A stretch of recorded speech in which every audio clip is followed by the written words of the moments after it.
Here's a question. What are the main things that a home inspector looks for? They're really, we call them the big three. Maybe there's four. Actually, there's probably more like 5 or 6. But let's say there's the big 3, all right? Here they are. The first thing they're gonna look at is the roof. They're gonna inspect for leaks, look for wetness in the attic, damage to missing shingles, moss growth, looking for signs of moisture, which indicates that there either is an active leak or a past leak. They'll also look for problems with flashing, gutters, vents, attic, ventilation, things like that, and skylights if your home has them. In the end though, the home inspection is going to be a basic roof inspection. If there seems to be a problem with the roof, you're gonna have to get a roofer in to give you an estimate on how much it will cost to either repair or replace that roof. The second of the big 3 is your foundation.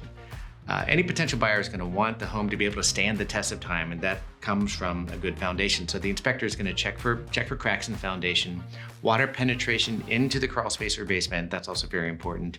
And again, this is going to be just a basic inspection by the home inspector. If there are issues with the foundation, you're going to want a structural engineer to look at it as well. So be prepared for that.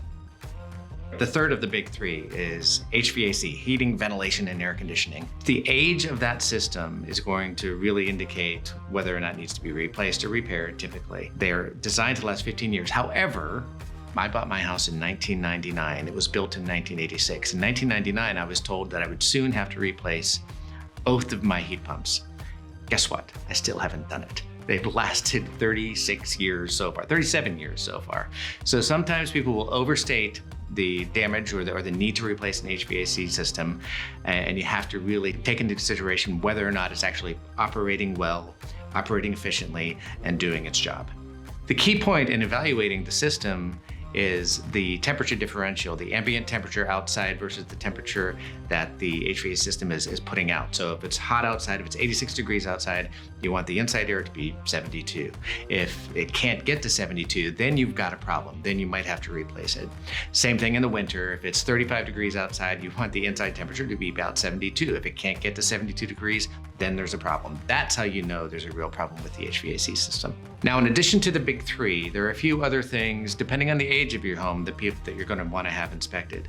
If your home was built in the 80s, for example, in this area at least, you have a lot of masonite siding. Masonite siding can be problematic. If your home was built before that, sometimes there will be something called synthetic stucco. Synthetic stucco can cause a problem, so you're going to want to know about that. Other things have to do with the age of the home, like what kind of wiring you have. Do you have aluminum wiring? That was common in the 70s. Do you have knob and tube wiring? That was common in the early part of the 20th century. So these are other things that can be big deals that you're going to want to know about.